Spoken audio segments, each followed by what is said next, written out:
right? I fixed that blur that was like here, so sweet. I was quite literally just about to be like, oh yeah, there was this blurry section, and then I was gonna point at my screen, and then I'm like, I stopped Right over myself. here. Yeah, Right, yeah, right, exactly. right, I stopped over. myself, and I'm like, he's gonna know what the fuck I'm pointing at. Oh, Jesus. Alert. Quantum surge detected. Vector 597.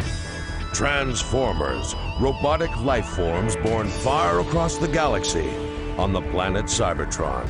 Two groups of their forces crashed on an unknown planet.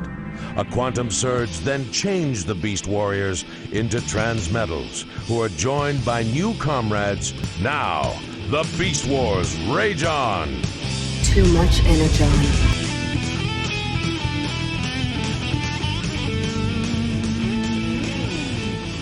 And transmutations, Maxipals and Predheads. Welcome to our Beast Wars podcast, Too Much Energon, a Lasercomb production. Thank you for joining us. I am one of your hosts, NeoCal, and I am joined by the Honorable Christopher Siege. Hello. How are you, good sir? Certainly not honorable. That's Oh, geez. maybe not the I need to change my notes. maybe not the adjective I would have gone with to describe me, but well, it's too late. It's too late to change it now. It's on record. It's on audio and video. Yeah. And it's in the internet. There's no getting rid of it. Yep. You're stuck with it. Yep. Christopher Siege, today we're reviewing Season 2, Episode 10, Transmutate. Sure. Original air date was March 10th, 1998. Mm-hmm. Transmutate. Yeah. This is I was expecting... Yeah, go ahead. I was just gonna say, this is a pretty well-regarded episode amongst Transformers and Beast Wars fans. I didn't know if I was going to like it. And I do. Like, sometimes my takeaway from an episode is, do I like the characters on the show more or less after? If I like them less, then it's usually not too great. But if I like them more, then it's good. So not a fan of those Tarantulas episodes then, hey? Well, I mean, the show needs villains, right? So I'm kind of like torn. Like I'm a fan of them because it's made me hate him so much. Yeah. Yeah, that's fair. I can get on board Also, with that. to YouTube watchers / listeners, hello. Hi. I am up and running. I'm no longer a disembodied head. Yes. Too bad.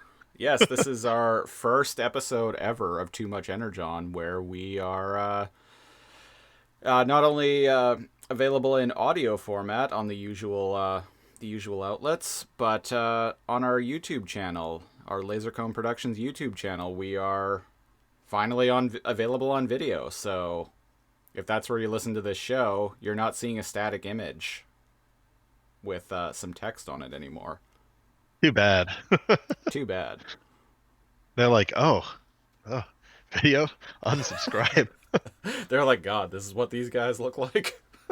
No, our one Turkish listener. Come back. We still got the Australian listeners. Oh, that's true. They don't give a damn what we look like. Thankfully. I should certainly hope not. Maybe the American listeners do. I don't know, listeners. Write in and tell us what you think. Oh, God, why would you ask me such a thing?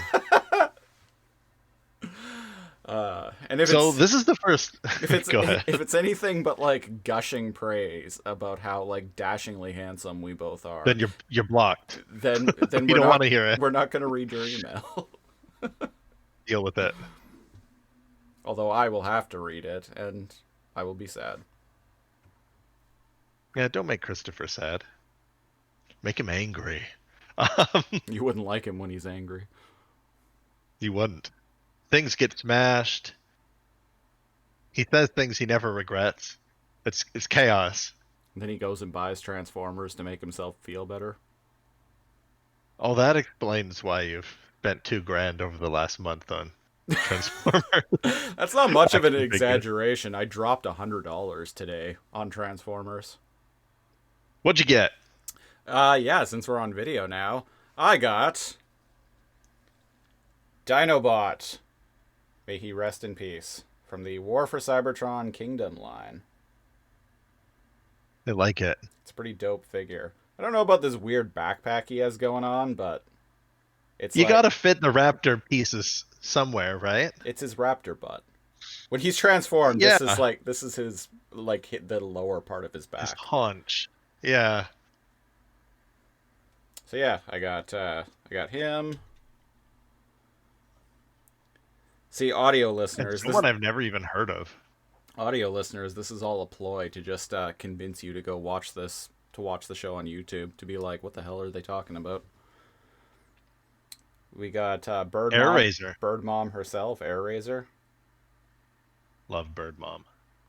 Yeah, she's a pretty Oh, great she figure. actually looks.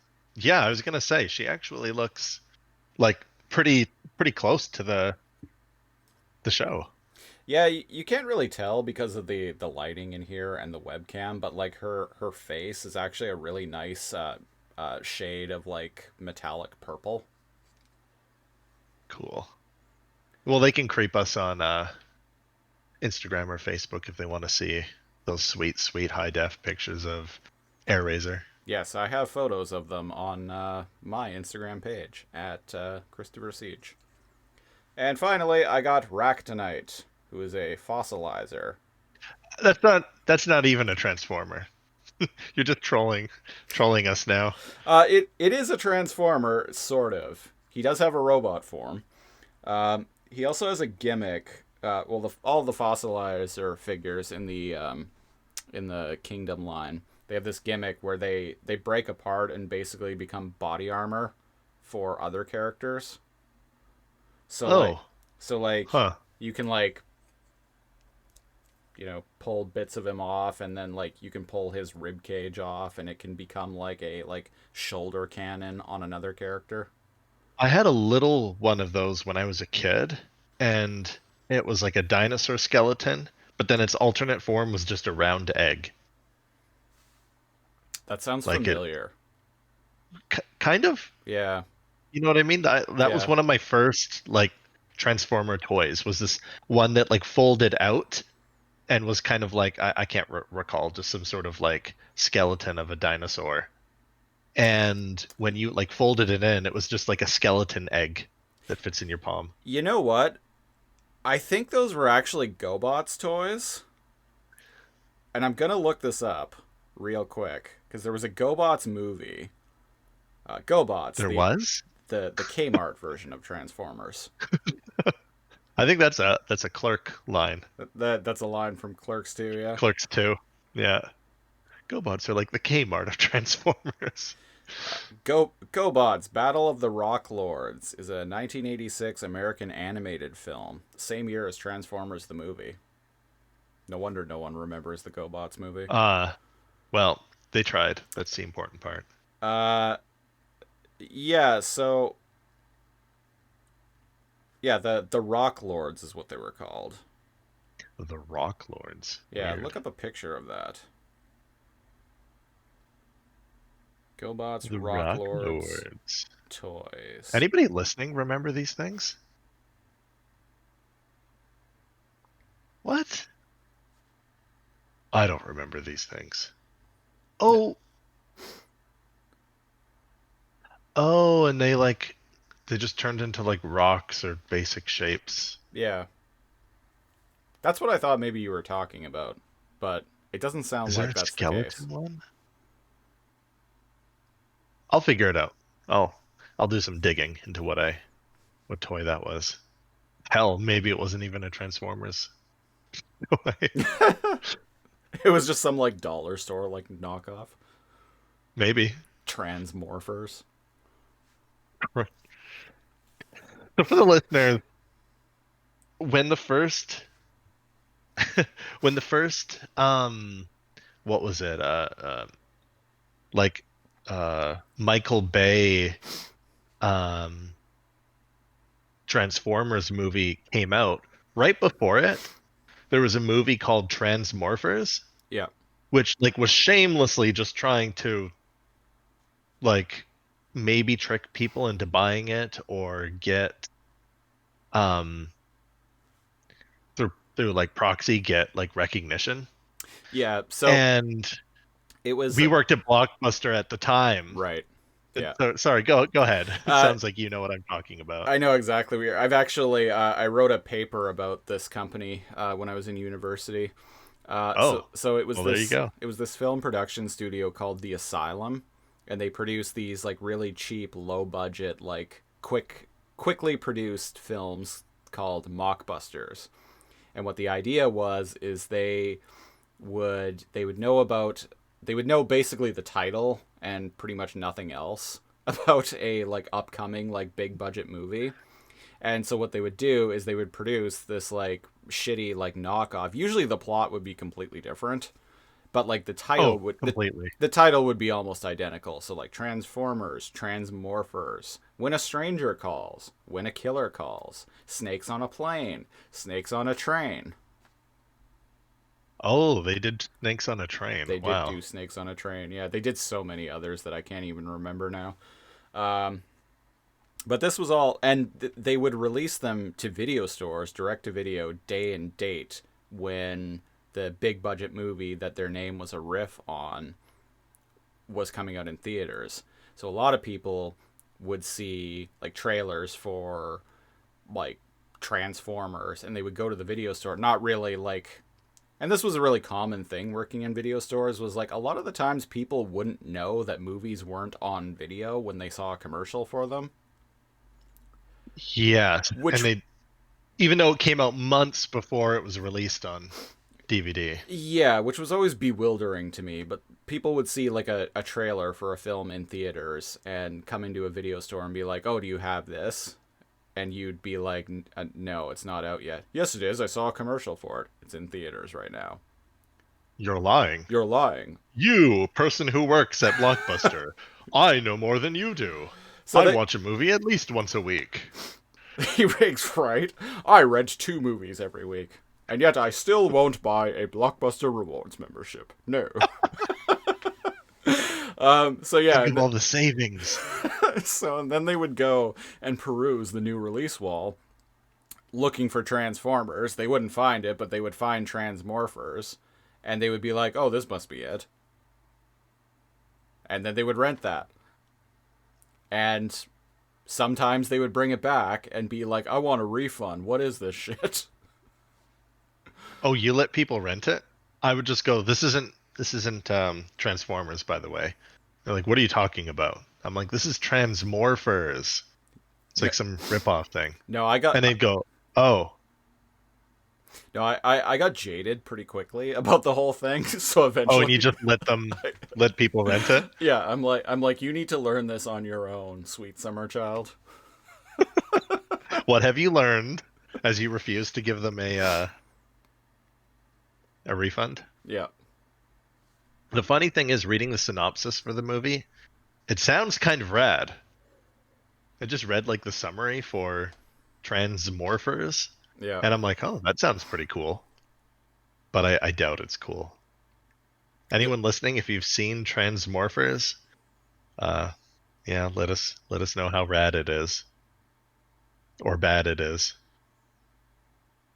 Well, Speaking enough about speaking of rad and bad, though, enough about Transmorphers. Jesus Christ, that was like 15-minute. enough about preamble before we even- Transmorphers. Let's talk about beast battles. Yeah, the real important things. Beast Well, the battles. thing of- Transmorphers. Animal combat. Animal fight. Do-do-do-do-do-do-do-do. Animal fight. Do do do do do. Oh man. So an animal fight, we've got like some IV drip, like stuck in like sweet purple energon straight into Megatron's arm. What's Yeah, up with that? Yeah, what the when I was watching this yesterday, I was like, what the fuck is going on here? It's like, Kind of weird. yeah, is Megatron like, I don't know, is he on heroin or something? That's dumb. You I don't I IV wonder if that's heroin. just. I don't know why I just said that. You inject it. Well, you could IV it, presumably. No, yes. I don't know anything about drugs or medicine. Don't don't call me out on that. He's apparently sleeping though. Yep, and right beside him is Rampage's Vice Spark. And Rampage comes in to the room and is all like, "Ha ha!" Tries to get his Yeah, spark he back. like busts open the door like forcefully, like pulls it open. And I'm like, well, that's how you wake him up. Yeah. Well, presumably, Megatron is he's out cold on his heroin IV. Except no, he isn't, because when Rampage goes to try and grab his spark, Megatron's all like, "Ha ha! Gotcha, bitch. And what have you Nice learned?" try. What have you learned? And he squeezes it Squeezes. to. Yeah. uh, He's like, yeah, yeah, you made your point. oh, I can actually like emote with my hands now. Crab hands. Yeah. That adds a lot to the show. Crab hands? Crab hands. Yeah. Like Not scorpion hands, but not I guess that's a good compromise. yeah, not crab battles either. Not yet. There's a crab battle later in the episode. Yep. An unsatisfying one, but So yeah, Megatron like squeezes the viced up spark of Rampage, and Rampage is all like, "No, no, stop!" And Megatron's like, "What did you learn? You are mine, bitch." And then we cut to Scott McNeil and Scott McNeil out in the wilderness. our favorite combo. Any configuration, right? Rat Trap and Dinobot, Dinobot and Silverbolt, Rat Trap and Silverbolt. All three of them fighting Waspinator. So they call earthquakes on this planet an earthquake.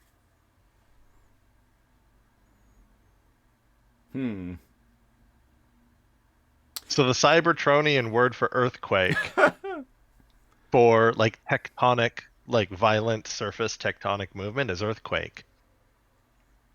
So does that mean the first time they've encountered them was when they were on Earth, or did they just name the planet? I know that they know of Earth from their past, but like Cybertron is like a robot planet, so presumably there's no tectonic movement on it. No, it doesn't But even. if there was, they wouldn't call it earthquake; they'd call it a cyberquake. I don't know. Yeah, I don't even think like anytime we see shots of Cybertron, it's in space. It's always just suspended there. I don't even think it spins like a regular planet. Does it go around a star, I or is it don't. just like out in the middle of like free space? Yeah, I don't think it orbits a star either. It has its own moons. Yeah. No? Yes? Yeah, yeah, it And there does. are other planets nearby? Well, Cybertron is apparently like I think they're only like one solar system over from ours. Oh, so they're in what is it? Is it Alpha Centauri or like what like May- right next to us? Maybe on the So other they side. are in a star system. Maybe? I don't know. Maybe? Or free space? You know what? I'm gonna make myself some homework. That's what I'm gonna look up. Cheers. Because for energy, they would need to go around a star, right? Well, and in the original cartoon, that's one of the reasons why they left Cybertron was that they were out of energy, basically. They had depleted Cybertron of all of its energon resources. Okay. Yeah, And wait. So what was the planet called? What planet? Cybertron? So you said, so sorry, you said they left their system because it was depleted of energon. Yeah, they left Cybertron because in the original cartoon they left Cybertron and ended up coming to Earth because they had depleted Cybertron of all of its energon. What happens to them without energon? Like, can they not say get solar energy, or is it kind of just something that like without they're effed? I think they're fucked. Like they go into stasis lock Hmm. because they definitely don't use solar power. Or like any like hmm. Like can we give them like a V8 engine and feed them gasoline? Well, I mean, apparently, like if you watch the early episodes of the original cartoon, like this show depicts energon as being like a natural, like crystalline resource, whereas in the original cartoon, they just straight up like Like oil. yeah, like Soundwave projects these like translucent cubes from his chest, and they just like take crude oil and pump it in there, and then press them down, and voila, energon cube. Oh, right. Yeah. It's a pretty amusing shot. Yeah, you mentioned that once to me. So maybe he's getting like the liquid energon pumped into his arm in that first scene. Maybe. But yeah, back on Planet Energon. Sorry, go ahead. Oh yeah, I was gonna say. Either way, it's a weird scene. It's a weird opening to the There- episode.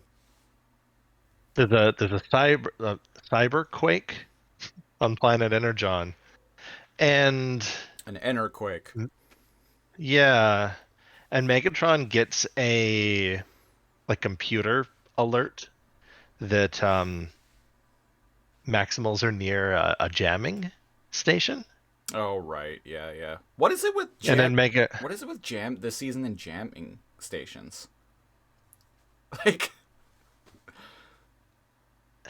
Yeah, like I understand that's important. So it's shown the Maximals put out radar like or LADAR, laser, Lazor. laser stations so that they can do long range communication Right. with like little dishes and stuff like that. So presumably the Predacons are doing the opposite and putting out jamming stations. And I'm like, that's like a weird, like, Cold War that they're doing. Yeah. Just like building like communications stations and then jamming stations to counter each other. Yeah. It's like, But why not just take out the communication stations? I mean, the Maximals are clearly like aiming to take out the jamming stations, so be proactive, Megatron. maybe they go far and wide and it's hard to find them exactly. I don't know. Station on station combat. And we've seen it here or there, but I don't know where I was going with that. I like Rat Trap's joke. He's like, he says something about like, it ain't no fault of his, and Silverbolt doesn't get it. Fault? Earthquake? Yeah. And Silverbolt's just like, oh, yes, I see. Very funny, rodent. Ha ha ha. Very Goodbye. amusing. Goodbye. Oh, and Cheetor's there. So, Optimus goes to fly after the three Maximals, Cheetor, Rat Trap, and Silverbolt, because the jamming station is preventing communications, and they're worried about the earthquake. Right, they're at the epicenter of the earthquake, and I'm like, well, two of them can fly, and we know that Rat Trap can be picked up. Yeah, problem solved. Can an earthquake hurt you if you're in the air? But the funny thing is, when the earthquake happens, everyone just pieces out, and Rat Trap's just left to his own devices. He got to go Like he's fast. just racing on the ground. Eventually, before he like falls in a canyon, though, because the ground's like falling apart, Cheetor does save him. Yeah. Air Cheetor to the rescue! I'm like, oh god, AC. AC. Anyone listening, AC is Air Canada, Oh, right. and if I heard AC to the rescue, I wouldn't be too too hopeful there. Well, remember that most of our listeners at this point are American, so. Oh, so they're fine. They have those superior American airlines to safely fly around in. You know, like Delta. Yeah. Delta Airlines. Which, Hey man, you get an expired like bag of crackers when you fly with Delta Airlines. for the listeners, I've never actually flown before. I've been on planes, but I've never actually flown. It's a weird story. I have. There's a weird story I behind don't. that. I have, and I don't like it. I like trains. Trains are more natural. Yeah, why are you on a plane but not flying? Uh, Did they have to stop and you had to get off? Were you that guy? no, when I was a kid, my grandparents used to take me to like aviation museums all the time. And they would take me to like air shows and stuff like that. And when I was a kid, I remember like I've been in like a World War, like a few like World War II like B-52 bomber or B-17 Cool. bombers. Yeah, even got to sit in the little like belly like ball gun on the Oh, underside. that's cool. Yeah. Yeah, got to sit in it and like move it around and stuff. Um, So yeah, I've been on several planes, but I've never actually been in the air. I have been in a helicopter before. Oh, well, that counts. Yeah, it was a MASH style Helicopters helicopter are even too. more unnatural. It was a MASH style helicopter too, with like the big glass like dome on the front, Mm, or I guess it would be like plastic or something. But I was really plexiglass or whatever it's called. yeah, I was really young. Like all the only memory I really have of it, because I was like maybe like 4 years old. The only real memory I have of it is like looking down and just seeing like the ground get farther and farther away. How'd that make you feel? I thought it was cool, and then I developed a So, fear of heights after that. oh, after that, okay, well, I've had a fear of heights long before I went on a plane. And then after I got on a plane, I still had a fear of heights. Um, when you're in a smaller plane, I didn't realize how fast they climb. I Oh thought it would yeah, be like a slight inclination, right? No, but it's like going, going, and then, oh, here we go. And you're just like in the back of your seat and you're like, should we be angled this straight up in the air? you're like, oh god, this is how it ends. And then, blah, blah, blah, the rest of the flights are boring. And then this was the only time I've ever flown was when I flew smaller planes to Vancouver, or was it Seattle, then to Vegas. And then when we left Vegas, I didn't know this, but I guess planes do this thing where they spiral like this to gain altitude, and then they fly off to Oh where they're going. yeah, I didn't know that either. Whereas incoming planes, they're the ones that are coming in lower. Warning: So they go incoming up to plane. get they go up to get out of the way of planes landing on the at the airport. And they turn sideways to do this. And I was the side that was Oh, looking towards the ground. So imagine oh being in a god. big ass plane, right? And you look out the window and the ground is there. Also, there are mountains surrounding Vegas with snow on them. I Weird. was like, oh, weird. Considering I just spent like a week in like the desert. Don't know why I never noticed all the mountains with snow on them. Anyways, that's our off-topic talk about the plane. Thanks for listening. People are like, "Oh, I stopped listening 10 minutes ago." Uh, I Well, the laugh reason because that it's we true. mentioned flying is because Titor. What happens to Titor and Rat Trap? Like, it seems like they make it out. They they get away fine, but something just electrocutes them when they're in the air. What does happen? But they're they're just flying, and like there's what's the word? Fissures, that like Fishers, open yeah. up. Yeah, and like I guess when that opened up, it released like ionic energy and shocked them out of the air. Yes. It is also worth mentioning that back at the Axelon, uh, Transmetal Optimus Primal says, I'm gonna go save them because I'm not losing any more friends. Hmm. Yeah, it's following a harrowing Uh, episode. Anybody listening to this, if you want a really interesting breakdown episode of one of the most important episodes of Beast Wars, Code of Hero, we actually have a couple guest hosts that were on last week, yep. and I think we did pretty good. Hopefully, I didn't talk too much, and I let them talk. Yeah, no, But it's I've great. actually I've listened to it since the episode turned out great. Yeah, I think it's one of our better ones. It's, if I do say so myself, I think it's rare that we actually have a bad episode.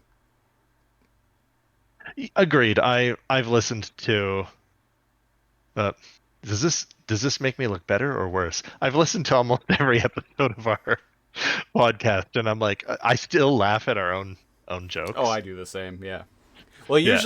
usually what I'll do is like I'll edit the shows and then I'll publish them, and then a couple days later, I'll like on one of my days off or something, or after work, I'll like go out for lunch or dinner and like just have a couple of beers and just like sit in a pub by myself and just like listen to the shows just to see like really as like a like as a way of like critiquing my own like editing work and whatnot.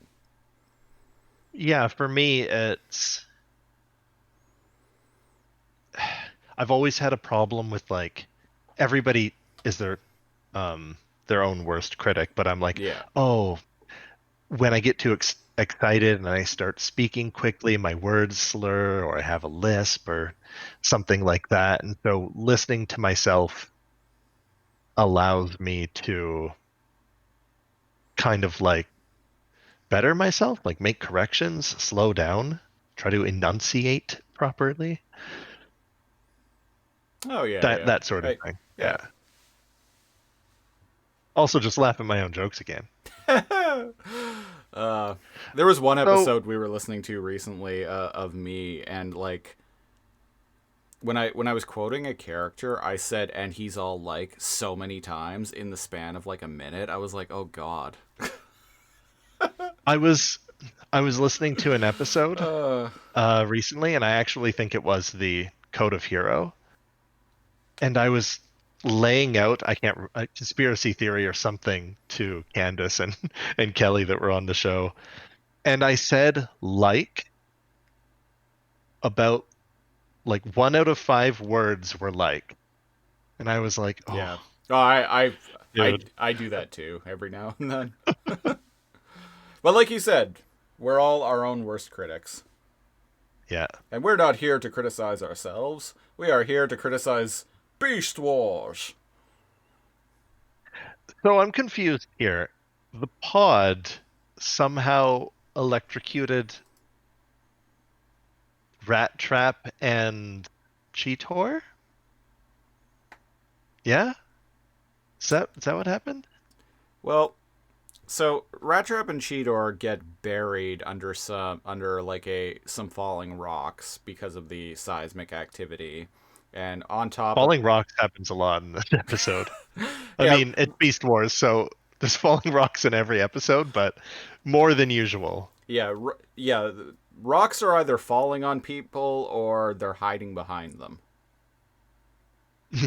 Yes. Yeah. So Megatron gets a uh like readout from his computer that says seismic activity has uncovered a stasis pod. Yeah. And I'm like, why was it underground? Oh, interesting. Yeah. Oh, well, actually, maybe it crashed sometime.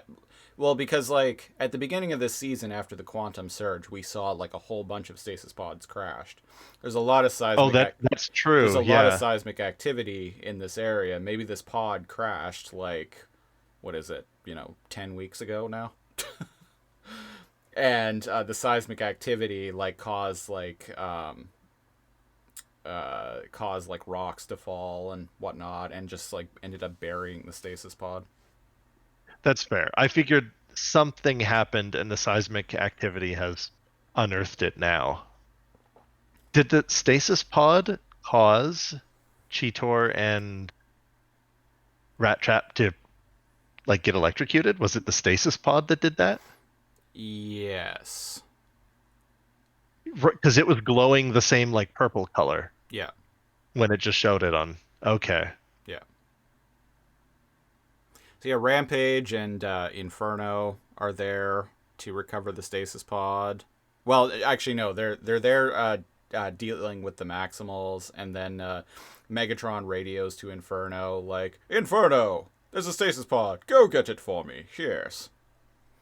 Yeah, and he had already sent Rampage off on a mission to like vent some of his like frustration, his rage. Yeah. So Inferno fucks off, and Rampage is all like, "Oh, where is that bug going?" Right, he just radioed Inferno. Yeah. So Inferno, Silverbolt sees this guy. yeah, Inferno gives chase, and Inferno or Silverbolt gives chase, and Inferno finds the stasis pod, and he's like trying to get it free, and he's all talking about how he wants to stand at the royalty side once again. And I'm like, wait, like, Alistair just pieced out. oh No! no. Why? I'm wondering if we should also cut the video.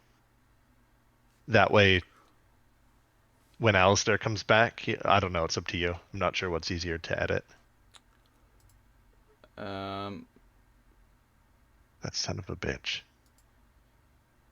yeah, that's creating problems for me. Oh well, I'll figure it out.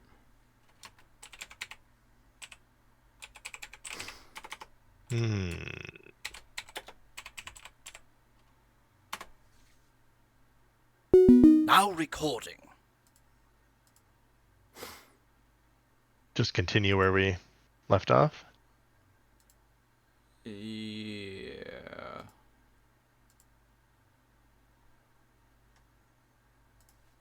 Don't know if this will be in the cut or not, but we have a special bot to record audio, and he's being a pain in the butt. He's back now, though. He is back indeed. If worse comes to Alright. worse, if it's fucked up too bad, I can probably just take the audio from this video. Oh, okay. Yeah, that's true. Yeah, Shouldn't the audio quality shouldn't be too bad, right? Any different, I mean. No, not really. I don't really know OBS's audio recording that well, but shouldn't be that different. When I was using it in the early days of the podcast, it was pretty terrible because I didn't really know what I was doing. But now I have like separate audio sources, so everything comes through at the same volume level now. Right. Yeah. So like We have better equipment too, which helps. yeah. So like the last week's episode of Alphanumeric, I didn't do the audio in that video file is perfectly fine, and I didn't do anything to edit it at all. Okay, well, good job. Dude. Okay, Just- where the heck were we? Just With the thing. Oh, Yeah, so Inferno is like trying to get the stasis pod free, and he's all like, "Oh, I will bring this to the royalty and take my place at his side again," or something like that. And I'm like, "What happened?" But like, are you not in Megatron's good graces anymore? Like, oh, I missed that from him. He yeah. says, "Get in his good graces again." Or he said, or he, I think the exact line is, "I will take my place at the royalty's side again." And I'm like, did He's always been, yeah, yeah, at his side. I don't Weird. remember him falling out of favor with Megatron at any point. Half the shit he says is just madness anyway. Yeah. It's either blah, blah, blah, royalty, blah, you will burn. Yeah. When Rampage, I two characters I like more because of this episode: Silverbolt and Rampage. When Rampage joined the scene, I thought he was just going to be another screaming super aggro Predacon. Yeah, me too. This shows that he's a little more. There's more to him. This episode. I do feel like he's projecting a lot in this episode, though. And I'll talk about that more when we actually get to it. There's good and yeah, he feels like a Sith Lord trying to corrupt the Jedi a little bit. Yeah. Yeah, so Silver, like you were saying, Silverbolt showed up to the scene like the noble paladin he is. Megatron will not twist this innocent to his dark designs. I will not allow it. For I am here, Silverbolt, protector of truth and peace. Is that actually what he says? No, I'm just making up Silverbolt bullshit. Because that sounds Essentially, like Silverbolt bullshit. it sounds like something he would say. Yeah, totally. It's getting to the point where we can now comfortably say Silverbolt says some Silverbolt bullshit. Yeah. Because it's just like Cheetor, like once you know the character, you're like, oh, okay, he says some lines about protecting justice or whatever. I think at this point we could write some pretty spot on Beast Wars fanfic. Definitely. we could write some episodes, I think. Yeah. Write Beast Wars season 4. What, why not? Or like little intermediary episodes where it's like, hey, between this episode and this episode, when Dinobot wasn't present, here's what he was up to. Yeah. The lone There was a really Raptor boring Chronicles. Yeah, there was like a really boring episode that we were watching and we were like, Dinobot's not in this episode. And neither is this character. Neither is this character. Whatever they're doing, I'm sure that's more interesting than this episode. Yeah, God, what Oh, episode it's the was episode where Quick Strike, all the arachnids go to like find an energon deposit, and Tarantulas wants to make it his lair. Oh, That's right. the episode. Yeah. Yeah. Okay.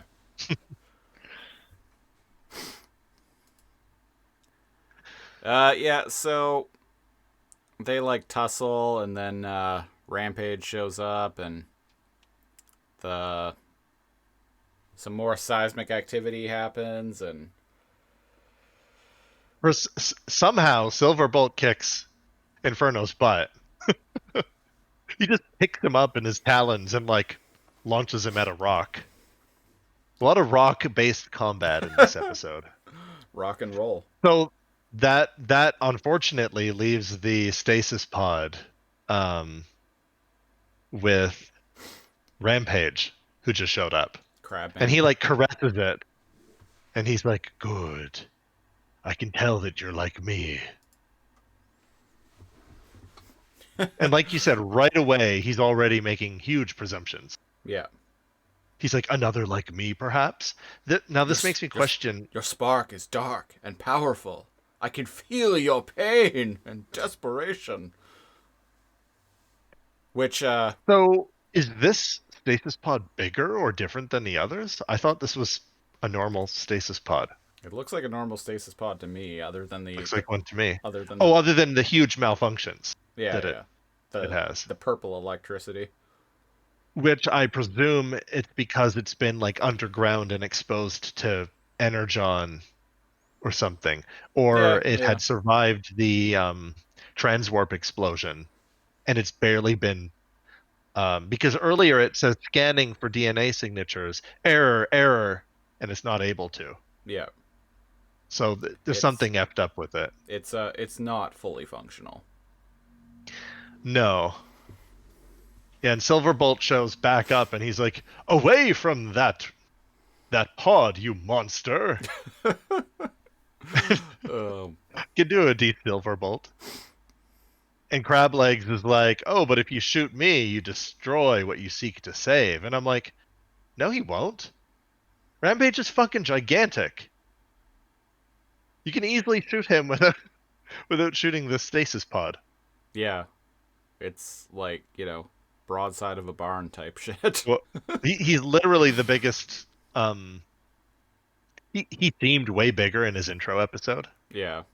Like they made him seem like fucking monstrous, and he's huge. He's the biggest um, transformer on the show, but like he's just a little bit bigger than Megatron. Yeah. He's not like monstrous. The toy was I pretty guess is massive like, from what I remember. mm. And then he says some Sith Lord bullshit to the pod when it's like trying to wake up, and the computer's like saying error, and he's like, "I feel your pain and your desperation."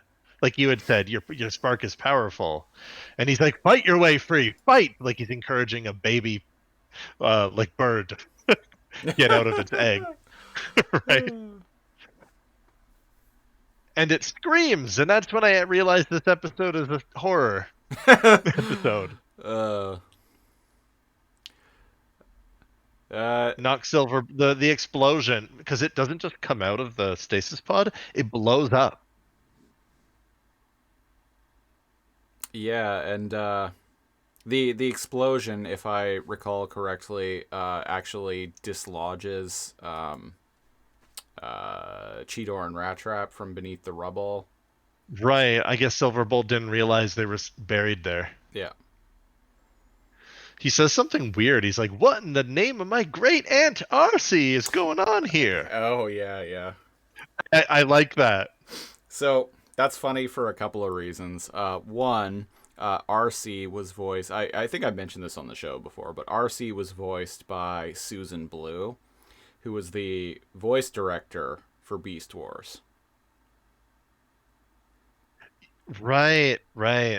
Yeah. She also does the voice of Transmutate, the ungodly horror we're about to meet. Oh, it is an ungodly horror. So name dropping Rat Trap name dropping RC is kind of fun. Also, his great aunt is named is Arcee. So we're seeing some lineage here. Maybe? Yeah, sure. How on Cybertron lineage would possibly work with robots? I still don't know. I have so many questions. My partner actually, she's become interested in the show again since Code of Hero. She's interested to see what Silverbolt and Black Arachnia, Yeah. how that develops. And she was like, "Wait a second, like, do Transformers have like baby Transformers? Is that how new Transformers are made? No. Do they fish a spark out of the Matrix and like pull it into a proto form? So Is there like a cycle of regeneration? How does that work here?" I was in a conversation, or I was in a Reddit thread a few months back, and it was actually about this very topic. Oh, And I speculated, just off the top of my head, I'm like, perhaps when Cybertronians die and their sparks rejoin the Matrix, when the Matrix then creates new sparks, it essentially like pulls parts of various different sparks from within itself to compile a new spark.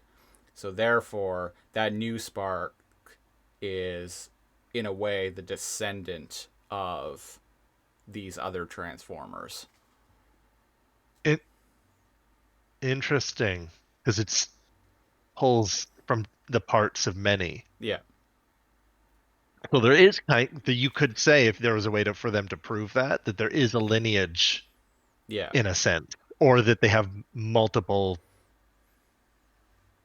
parents, I guess. In a way, that's also kind of like how reincarnation works, Yeah, yeah, but and in a more collective sense, yeah, and the whole like because you are a part of many.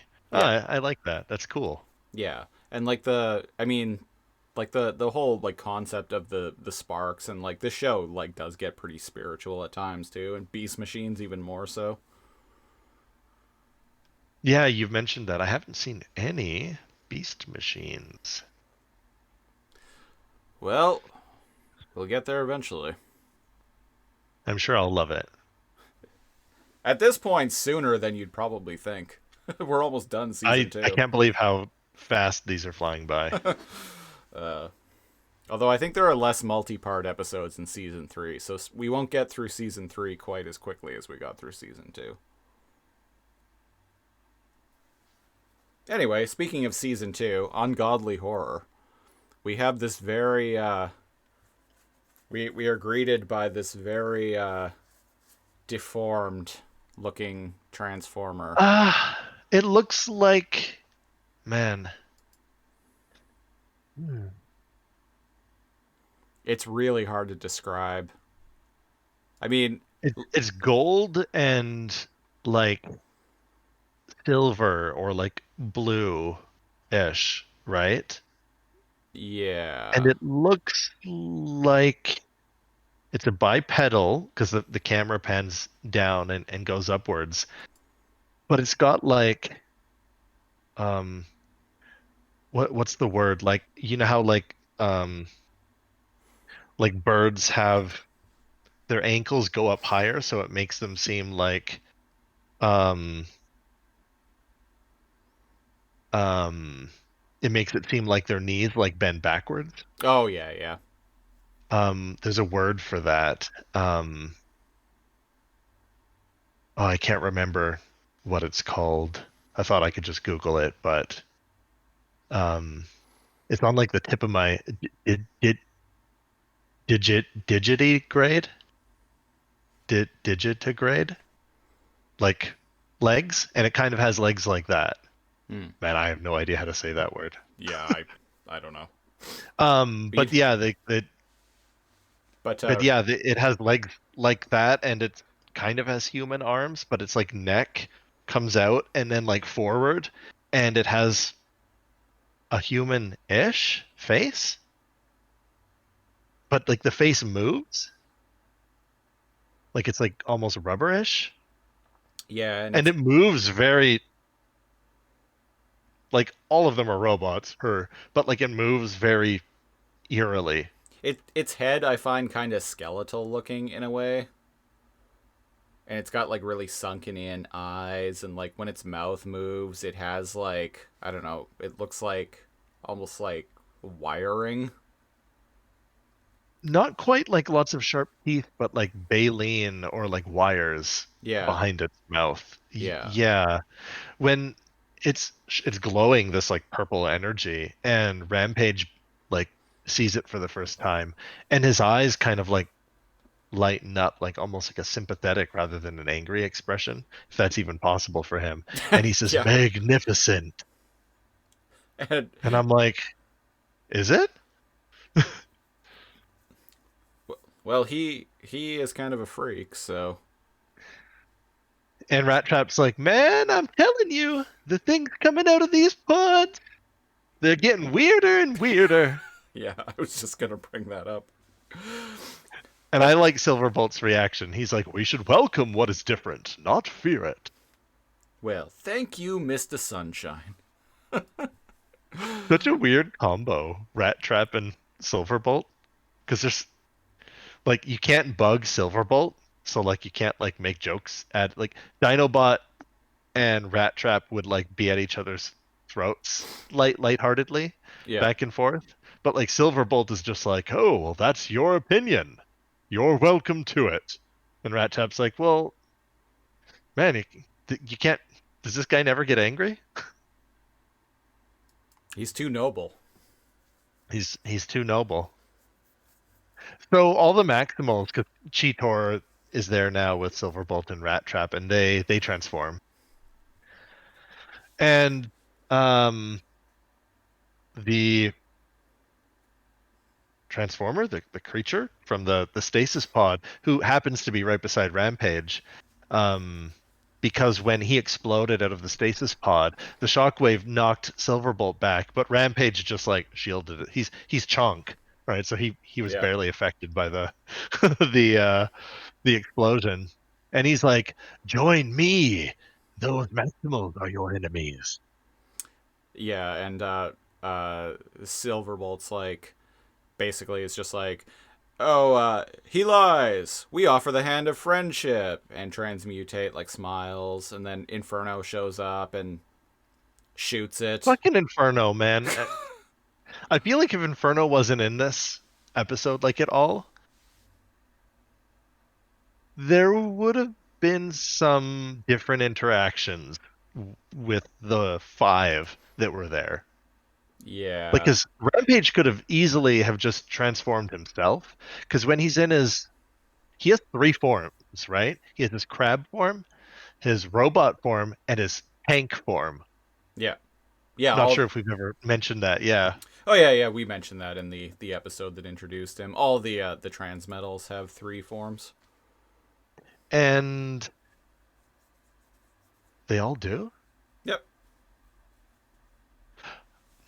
Three forms? They're just because like what's Cheetor's third form? Just when he puts his arms together and shoots? Well, no, it's they all have a robot form and a beast form and like a beast vehicle-ish form. Oh, so his jet coming out count as Yeah. like a vehicle form, and when Rat Trap's wheels are down instead of his feet, that's his vehicle form. Yeah, Okay. or when Optimus is like flying Optimus around on is his on his hoverboard. board. Yeah. Yeah, okay, yeah. Well, I guess the form was just more noticeable for me with Rampage because it's very different than his other two. Yeah, he does become much more tank-like. Like the gun, instead of holding it or it being hidden in him, is like forefront in his Yeah, and he's in his straight up tank got mode. like tank treads, like his he doesn't have his pinchers anymore. Yeah. I see what you mean. Can apparently go up balls. Yeah, apparently. Has a face on his back, Yeah, that's to scare away potential airborne predators. Oh, there you go. Right? So that way, when Bird Mom flies over, she goes, "Ah, what the fuck is that?" And flies away. Bird Mom. Inferno flies overhead and is all like, "Ah, you will burn the royalty." At him. So Inferno being Inferno, shoot. Who does he even shoot at? Everyone? Yeah, he Just shows up and says the creature is the property of the royalty and just opens fire at everyone. No, he opens fire at the new Transformer. Yeah, he shoots at Why would Transmutate he? for some reason, and it doesn't What a dumbass. it doesn't damage it at all. No. The thing just like Rampage is like scared. the thing just gets He mad. kind of like puts his hands up. Yeah, it gets mad at him, and this is when it's a horror episode. It like extends its like spine and neck, and like makes this horrifying like Japanese ghost face and screeches. Yeah. And I think it knocks almost everyone out. It reminds me of I think it's the witch in Left 4 Dead. Just lets out this like blood curdling shriek. If you disturb her when she's crying. Yeah. And yeah, the shriek takes out all of the Maximals. They all like short out and fall down. Rampage And doesn't... Inferno? Does it take him out? Yeah, yeah, I think it does. But it doesn't take Rampage out, though. No, because Rampage is special chonk boy who's like resistant to immortal, like Project X, Yeah. right? So He can repair himself in like minutes Yeah. and can't be taken out. So he goes to transmutate and is all like, "Come with me, none will hurt you." And then, He's like, I'm your friend, your only friend. And I'm like, hold up. but Silverbolt wanted to be your friend too. right, You're just lying to him now. but And this is when you pointed this out earlier the in this episode. He's kind of maybe projecting yeah, a little yeah. bit. He, Much worse than that though. yeah, I'll bring that up because he gets like way worse about it. I'll bring it up later on, but we get to see Transmutate walk away with Rampage, and the fucking walk this thing does just unnerves the living shit out of me. It It's a walks with little it walks with it's a this little unnerving. weird like I don't know, almost chicken bob. Yeah. Yeah, Yeah, like a raptor like head bob. Because it's like neck goes up and back and then like down forward. So when it walks, it's I think it's supposed to be scary. This didn't scare. I don't remember it as a kid, but it vaguely do. This is the kind of thing that doesn't really scare kids, but as Christopher and I have found out, like when you're an adult and you kind of like know real life and the dangers thereof, different things are scary and eerie. yeah. And a kid might go, "Oh, transmutate is dumb," but as an adult, and I'm like, this thing's fucking creepy. Yeah, I didn't. I remember watching this episode when it originally aired when I was 13, and yeah, didn't like it. Yeah, Silverbolt's like, "Oh, they all wake up, the Maximals," and Silverbolt's like, "Quickly, we have to save it." And for some reason, Rat Trap's like, "Save it? Oh, get real, Bolt. We're lucky to be in one piece." And part of me is like, wait, isn't Rampage just like a ball of hate? Why didn't he just like fucking blow them up when they were Yeah, they were down. incapacitated? Like you would have. You That think? seems like something Rampage would do. Doesn't he like feed off of fear and the death howls? Remember when he was like torturing Silverbolt in his Yeah, intro episode? yeah, Yeah. But yeah. he's got a different mission now. He wants to like take his friend away and like groom him to be the perfect Sith underling. Kind of. Yes. Now he wants an evil friend. And even if he's not evil, whether he's evil or not, damn it, he wants an evil friend. Spoilers: Transmutate is not not evil. No. He just, man, can you imagine being this? Like, you wake up, right? Life sucks. Your back hurts because of your deformities. You don't even really know how to speak, and like you're just in the middle of this Beast War thing that I'll talk about this later in the episode, but this really makes you realize that this back and forth, that the Beast Wars in general are almost pointless. Okay. Like it from a Buddhist kind of like peaceful standpoint, like what do either of them have to gain from destroying each other? That's Mm, what I mean by pointless, right? right. And I mean, the last episode 9 Code of Hero was emotional and it's probably my favorite, definitely my favorite, but like I don't know, this I think this one's important too. Even though it's a filler episode, It right? kind Like of that's is. Yeah. standalone. You can Yeah. remove it and there's nothing like gained or lost, but I do think there are good messages in this episode. Mm. Yeah. Yeah. And like the messaging in this episode's pretty heavy-handed, but I think the lesson, Yeah, I mean, it is a show for kids. But exactly. but like the lesson that the episode is trying to teach kids is an important episode, and I think the crux of what it's trying to teach kids is basically like don't don't Don't judge don't people that are different. yeah, don't hate or fear or disregard people because of their differences. essentially. Yeah, so one of the things they talk like it shows Rampage and Transmutate as we're about to learn that's what he calls himself. Themself, itself. They keep calling it Yeah, on the show, but I'm just gonna say them in the for script, ease of. Go ahead. in the script for the episode, transmutate is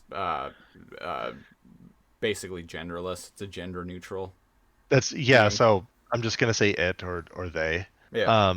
Well, they're sentient, so maybe they. Because it implies it's not alive. I don't know how that that works, but Rampage is like looking at Transmutate and kind of like observing it, and he says, "Well, you're definitely a transmetal. Like that they've got that shiny gloss to the gold and like the greenish blue to it." The ray But he says tracing. you're a mutant form. Yeah, the advanced ray tracing. But yeah, he says, yeah, you're definitely a transmetal, but some sort of like mutant form. A transmutate. And I guess he seems to like that because Rampage is like, "Do you have a name, my twisted friend?" Who's Rampage's voice actor? A dude named Campbell Lane. I like that, like his voice. Mm. And Transmutate kind of like looks down and doesn't answer when Rampage asks him his name. And then before they can continue the conversation, Inferno shows up again. Yeah, Inferno shows up, and He's like, "I will bring this prize to the royalty." And Rampage kind of like snaps a little, and Rampage does some like Hannibal Lecter shit. Makes like a Hannibal Lecter type statement here. yeah, he's like, "Have I told you how much I like ants?" And I'm like, and he's like, "Especially fried in a subtle blend." What does he say? Of mech fluid and grated gears. This is like the Transformers. I almost expected him to be like, yeah, right. and I was like, "Holy shit, that's a good point." Like, what's stopping Rampage from like obliterating Inferno right here? And why wouldn't he? He's the most loyal Predacon. In fact, right now is a good time to fuck this guy up. Yeah. But they pull guns on each other. Yep, and they're interrupted by the floating holographic head of Megatron. I forgot this existed. Yeah, this is technically a thing that's canon. Yeah. Yeah, we saw that in I think it was Other Voices Part 1 or Before the Storm. Good memory, something like that. Yeah. It was one of those episodes. It was the end of season 1. My partner was watching this and she's like, "What the fuck is this?" And I'm like, "It's a thing. It's a thing. It's like a vid window of Beast Wars." Basically, yeah. It's there is precedent for it. Yeah. And so the floating mega head like floats around Transmutate and like yeah, kind of taking him in. Yeah, sizing it up. And yeah, Megatron's basically like, "Oh, it has power, but does it have a brain?" Yes. You. And I'm like, "Fuck what is your you." name? And it introduces itself as Transmutate. And Megatron's like, "Transmutate, an ugly name for an ugly creature." Jesus Christ. Right Fuck to its you, face. buddy. Yeah, its voice is like, "Transmutate." I can't do it. It's way creepier than that. Yeah. Well, and it's also... I just realized its right arm is like a gun or something. Well, yeah, and its voice is also like filtered like through a like vocoder. Yeah. So. Oh yeah, Megatron's like, "I wonder what it could possibly turn into." You there, transform. This is funny. And yeah, to like show it the ropes, right? Yeah. He tells Inferno to transform, to demonstrate, to transmutate, like what that's like. And he says beast mode and turns into an ant. Yeah. And he's like, "Now you do it. You do it. I command you, bitch." Slowly. Slowly. Not that slow. A little slower. Yes, good. Yeah, so And he tries with all of his might. yeah, Transmutate like can't transform and is like actually like straining, and it strains so hard that it like actually like blows what looks to be a tire pump. Oh, is that what? It looks like a I thought it was like bicycle a like tire piston or pump. something. Yeah, Like an air. I thought it was an air gauge. Let me see. maybe it's that. Rampage encourages him. Encourages him. He's like, "You can do it. You must." Oh, it's like a little. Yeah, what the fuck is that? Yeah, it is like a bicycle pump. Yeah, And Megatron's like, "It cannot even transform. this It's thing useless." is useless. Rampage, kill it. And I'm like,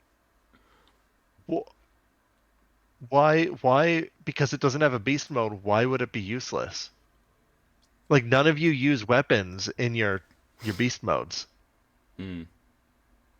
Well, and not having Whenever a you beast, fight, you all transform. not having a beast mode or an alternate form doesn't seem to be hindering Transmutate at all in any way. Like, And as we've learned, the transmetals can stay in their robot form. yeah, So who gives a shit whether it can transform? It's just that they're transformers. That's Yeah. what they do. yeah, So that's emphasizing that this is this to them, even though to the viewer that like you said, heavy-handed, yeah, right? Showing acceptance. But if we equate this to somebody who isn't fully abled, right? yeah. They're harshly judging him. They're Which is transformers. All of them have to transform, right? definitely what the parallel is here. But as the viewer knows, they're like, well, wait a second, and as we find out, he's really powerful. Yeah, They're really powerful. And Megatron right away is like, oh, it's useless. Get rid of it. In Rampage, they painted him up like this, and the line he just said earlier about eating Inferno, yeah, they painted him like a serial killer, yeah, right? Like he's this ball of like rage, like when he was torturing like Silverbolt, right? So he yells no, like he has compassion for it. And like you said, he's projecting a little, but what he does see is someone who is so very different. Like Rampage can never. He is outside of the Predacons and Maximals. The Predacons are afraid of him, the Maximals are afraid of him, and Megatron is abusing him, yeah. literally holding him like captive, and tortures him regularly, like every single episode where Like, Rampage is involved. and he is just about to, because when Rampage says no, Megatron's little hollow head turns to his hand with the spark vice, and he's like, "Ah, my, what a short memory we have." And does he squeeze it? And Yes, then yes, he does. Yeah, he squeezes it. he does. And Rampage is like in agony again. I wonder when he's going to start liking it. oh god. And he's like, but wait, it's hasty to waste so much power. Give it a chance to prove Give itself. it a chance, man. Give it a chance. Just one chance. Oh, And just one Megatron's like, chance. okay. Just one chance. Yes. Go and destroy the Maximals, invading our territory. Yeah. But if it But if fails, it fails, kill destroy it. it. And I'm like, none of you have ever destroyed a Maximal. That is an awful tall order. So here's another Even like last episode, like the only like real Maximal death we've seen thus far, Dinobot. No one Predacon. no one took really, him down. No one took him down. He just like wore himself out, essentially. Yeah, Megatron didn't even. He Yeah. literally beat every single Predacon and Tarantulas. He actually beat every single one in that episode. And the reason why he died was because he refused to transform or go into stasis lock, and he used the last of his power reserves to eye laser the golden disc. That's why he died. Dude. Yeah. So Megatron's like, if he doesn't take out the Maximals nearby, grab him. And I'm like, you've never even destroyed a Maximal, you dickhead. So speaking of like people that are like different, the expectation of them is different too. If we want to highlight and in this case, like much higher. Mm-hmm. And so obviously Rampage sees things differently. I feel like Transmutate does know what they're talking about. They talking about they're here's another thing, right? To considering someone that's not um fully functional, right? Right. Um they're talking about Transmutate like they're not there, Yeah, yeah. right? And I've grown up with kids in my class that have certain disabilities, and that is a thing that like like adults will do, even though they're like within earshot and they understand English. Interestingly enough, kids don't really like the other kids in elementary never really treated um I don't even know if that's the proper like term now, because the term back then was kids that were handicapped, Yeah. right? And I think it's just not uh um just I don't even think disabled is the right term anymore, so excuse me if I'm using outdated terms, but um not like fully abled, right? But the kids, they're just like, oh sweet, another kid, and they hang out, like play with them. So when I was like I know special at that, needs was the term for a while, oh, I remember that too. but Yeah, I just basically a lot of outdated yeah, I don't even know if terms. like I don't Special know if needs was a that's term. yeah. Yeah. Um and Handy capable. handy yeah. And I remember as a kid, like 12, 13, overhearing adults within earshot. Just because we're playing, they assume, oh, they're playing and they're being loud. They can't hear us, right? Yeah. Talking about kids like they're not there is something adults do, but um, Oh, I know. especially around. I used to fucking Oh, eavesdrop all the time when I was a kid. Uh, oh, so that's a thing for you too? Yeah, I don't yeah, know yeah, what it is. Adults think kids can't hear them if they're busy doing something else. yeah. But it's like, oh no, I we're they listening. can hear you and they're listening. They hear everything. Yeah,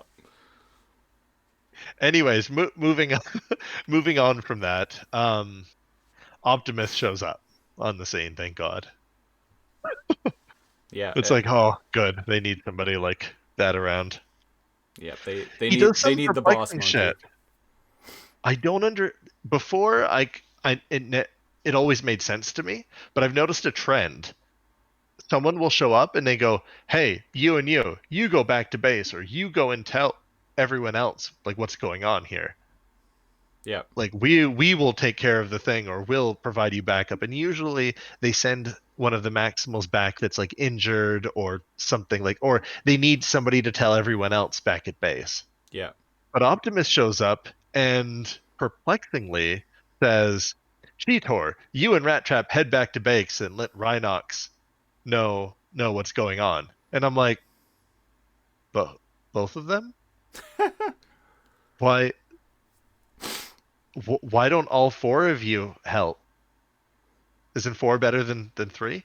Than two, I mean? 4 is Isn't better that than weird? both 2 and 3. I, yeah. But Um, instead, Rat Trap and Cheetor go, okay, boss, and they peace out and leave Silverbolt. And for I plot reasons, I know the answer.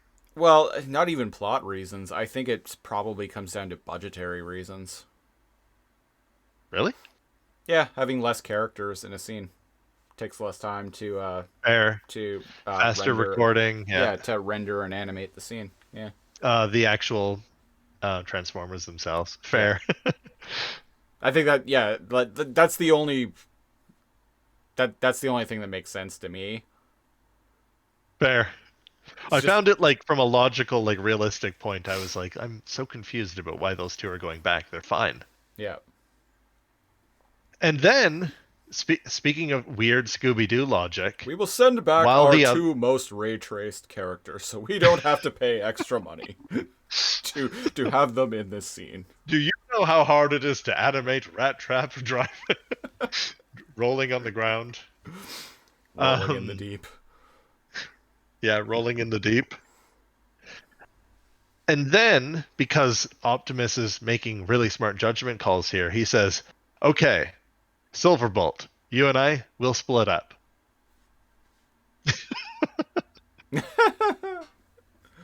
And I'm like, Rampage is around. Did you forget that he's a monster? And Inferno is around. And the mystery entity, Transmutate.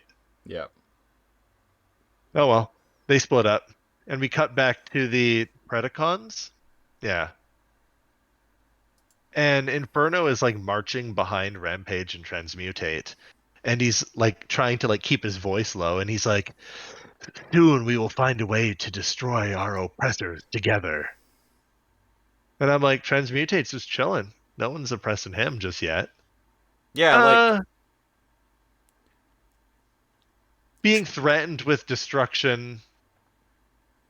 Okay, yeah, okay, no. like Transmutate, by the looks of things, doesn't really understand any of what's going on anyway. He doesn't even understand that there are factions. Yeah. He's just like, oh, some of you are mean and some of you are nice. Yeah. Right? Silverbolt, nice. Rampage, nice. That red guy holding the gun at our backs, bad.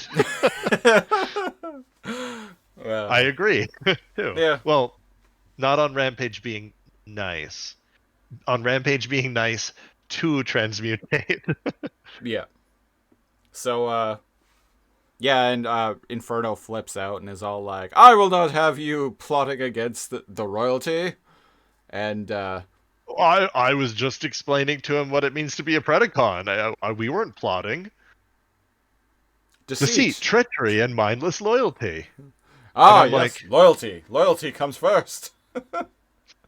And I'm like, treachery and loyalty? Yeah, those are two contradictory things.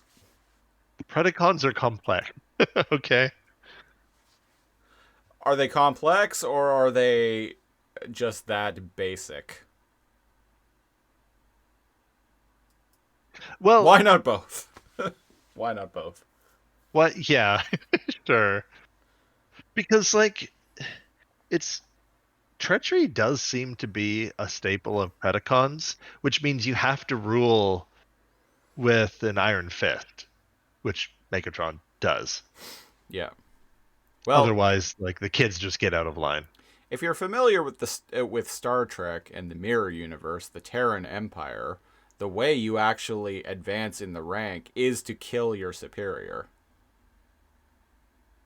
Why would anyone want to hold any position of power? Right? Well, because they're all evil and power hungry. So I imagine it's probably something along those lines with the Predacons. Like, if you want to, and with, like, we've seen, like, Terrorsaur, rip in peace. We've seen Terrorsaur like try and like kill Megatron like many times. He always fails, but he scrapped him once. He did, yeah. Knocked him into 100 fucking pieces. Juiced on Energon. Unfortunately, Scorponok existed. And for some reason, Terrorsaur thought that Scorponok would fall in line and serve him. Not pick up all the pieces of Megatron and revive him. Yeah. That was his biggest mistake, underestimating Scorponok. May they both rest in peace. Yeah. So they pull the oldest trick in the book, the Predacons with Transmutate, and Silverbolt sees Transmutate lying on the ground, not moving. Yeah, it like plays dead. I'm like, weird. He did what he was told, I guess. Yeah. Right? And Silverbolt flies down and he's like, don't be afraid.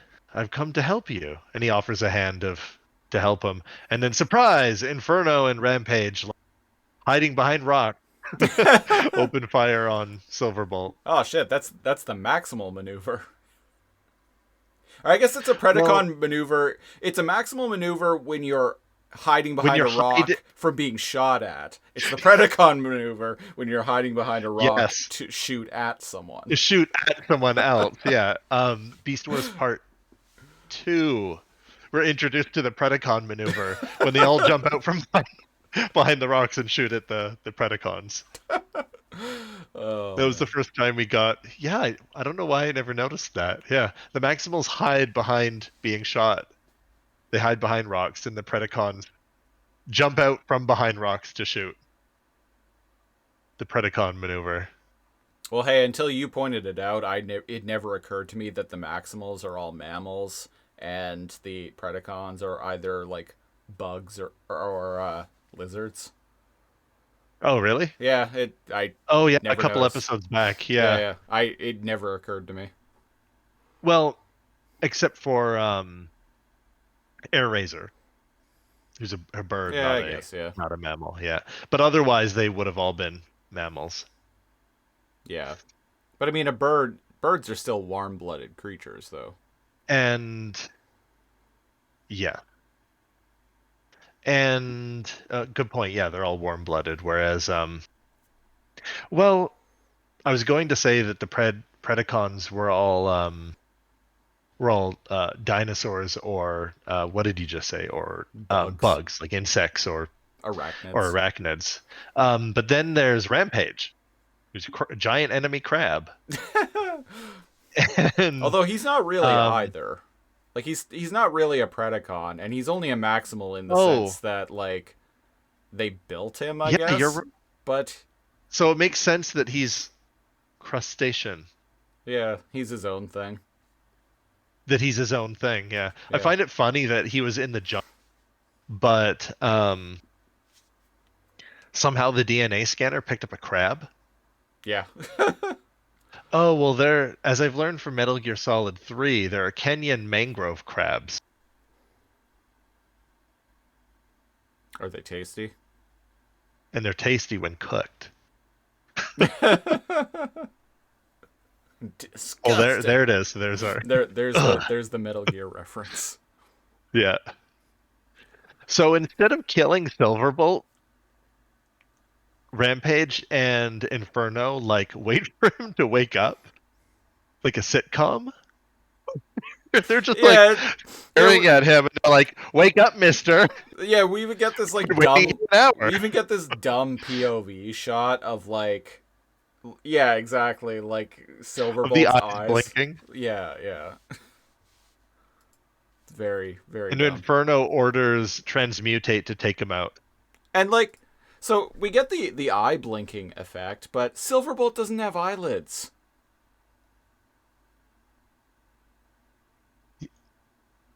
Oh, no, no, he's just like a lot of the Transformers. They just have lights, Yeah, yeah. right? So it shouldn't have the like eye opening effect. Like his vision should just be fading in and out. Like light and dark, Yeah, right? Because Rampage, his eyes do open and close, like his whole face morphs a little. yeah. But It's a really a dumb lot. nitpick, but So it's what is something I just thought of. Rampage gets? He's like, "Come on, channel your rage, kill him. You know you must do it." Come And on, again, do it now, do it. kill Kill him. him. He's here. Um, and Transmutate just blinks and like I Yeah, and doesn't understand and why. yeah, Rampage is saying stuff like, "Come on, feel it, feel your rage, and kill him," or something along those lines. And this goes back to like, hang on, like I'll get the exact line that he says. Channel your rage and then release it. Release it. Stroke your rage and release it all over Silverbolt. You must you must do it, Transmutate. Channel your pain at him, then release it. It wasn't that far off. No, you weren't. Channel it. Build it up. And like, And then release it on his face. And you had said that he's presuming a lot about Transmutate. he's projecting a lot of his own shit onto Transmutate, like being like emotionally tormented and like having all this like inner pain and rage and He's assuming he's just like him. yeah. And oh wow, so Even though like my Transmutate is not giving the impression that it's dealing with any of the same issues that no, Rampage has going on. But Rampage seems he's just convinced walking that around with his buddies. yeah, but Rampage seems convinced that Transmutate has all this weird shit going on inside. So my partner mentioned this to me. We were both kind of like touched by this episode. Is that so? This person is this transformer is different minded as well as like different bodied, right? Yeah. And projecting or assuming that he's just like you because you're different, or you're normal and you're presuming that they must think just like you, and maybe like they're transmutate or different minded people in general are they're frustrating because they don't reply as fast as you want or whatever, right? Like let's take the example that she gave me. Someone with maybe Asperger's or autism or something like that, right? um, their minds do work a little bit like different. Yeah. Like the wiring's a little bit different there, and presuming that Transmutate thinks just like Rampage, and being frustrated with it, like Inferno shoves Transmutate out of the way, Yeah. like calls him an imbecile or something like that, like he's not even understanding. Yeah, I think he's like the royalty was right. It is useless. Yeah, it's useless, or it just doesn't want to kill him. Yeah. Like what has he even done? Has he even like drawn his weapon this whole time, Silverbolt? I don't think so. No. So this like severe judgment of Inferno and the Predacons for Transmutate is normal people judging differently minded people, but Rampage, who's different, is presuming that Transmutate is different just like him, Yeah. which is also unfair. And like you said, projecting Yeah. a lot of his stuff. But like you said, Transmutate doesn't seem angry or full of rage. Doesn't seem like he's in pain. Yep. He seems kind of zen and chill. It seems honestly, it seems far too simple. Innocent? Yeah, yeah. Like it seems like it's too. It's also just been born. Yeah, yeah, yeah. Give homie a break, right? He's been alive for like 10 minutes. It doesn't seem like it has the necessarily like has the intellectual complexity to really like grasp what's going on around it to be To make those calls. Yeah, and to be feeling like all this stuff that or to be like tormented or like by all this stuff that Rampage seems to think that it is. Yeah, he never even considers that maybe he's not just like him. Yeah. He's like, "Oh, there's only one of me, and because you're so different, you have to be just like me." Yeah. So Inferno goes to shoot Silverbolt, and we get a little taste of Transmutate's voice again. Except this time it channels into like a mouth laser. Mouth laser, yeah. Pretty cool. Smokes Inferno's ass. Like literally sends him spiraling away like Team Rocket. I know, and then Rampage is like, I approve. Yeah, he's watching him and he's like, I approve. I loved that. And I'm like, good, you got rid of the right person. So even though you can say what you want about whether, well, obviously Transmutate isn't fully functional. You can say what you want about them, but they know the good guys from the bad guy. Yeah. Inferno bad, Silverbolt good. Because Rampage is like, oh, but this Maximal still has to be dealt with, Silverbolt. So he's like, allow me. Yeah. And then Optimus shows up and like surfboards in. No, allow me. He's got a lot of good quip since he's come back as Yeah. Jesus, um, Gorilla Jesus, Transmetal Optimus. Transmetal. Gorilla Christ. And I think he hits him with his jet board. Yeah. Yeah, and he knocks him in. And He knocks him into like this. a pillar, Yeah. dome pillar. Yeah, it looks like a rock pillar with a stone And there's a pillar with giant, like the giant rock on top. precariously balanced thing on top. Those formations do kind of exist in nature, though they're rare. And it just so happens that they're always here for Maximals to knock a rock onto a Predacon. Yeah. I love it. Because he shoots it with his weird, like, megaphone gun. Isn't it weird? It looks like a Lego gun. Doesn't look like it should shoot at all. It looks like he should hold it up to his mouth. Oh, I have the toy right here. Optimus's little megaphone gun.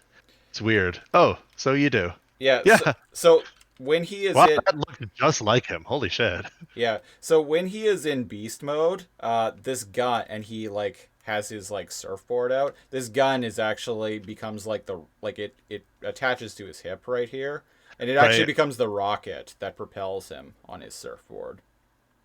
Oh. It's a weird looking gun. Yeah.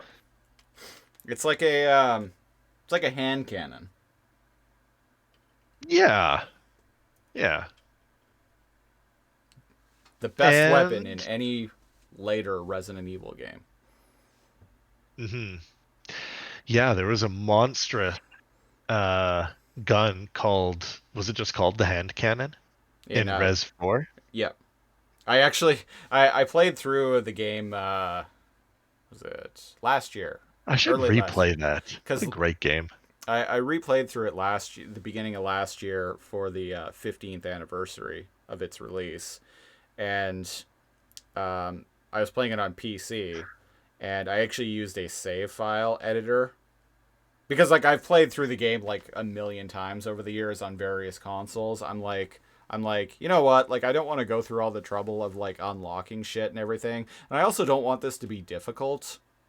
Because like I'm just doing this for like casual. You don't want to play funsies. through the game, get to New Game Plus. Yeah. Yeah. So I used the save file editor to like give myself like max level shit like right at the beginning. So I gave myself the hand cannon. Or you've done your dues. Exactly. 15 years of paying my dues. Hand cannon. Yeah. Yeah. Gave myself Max level inventory. Yeah. Yeah.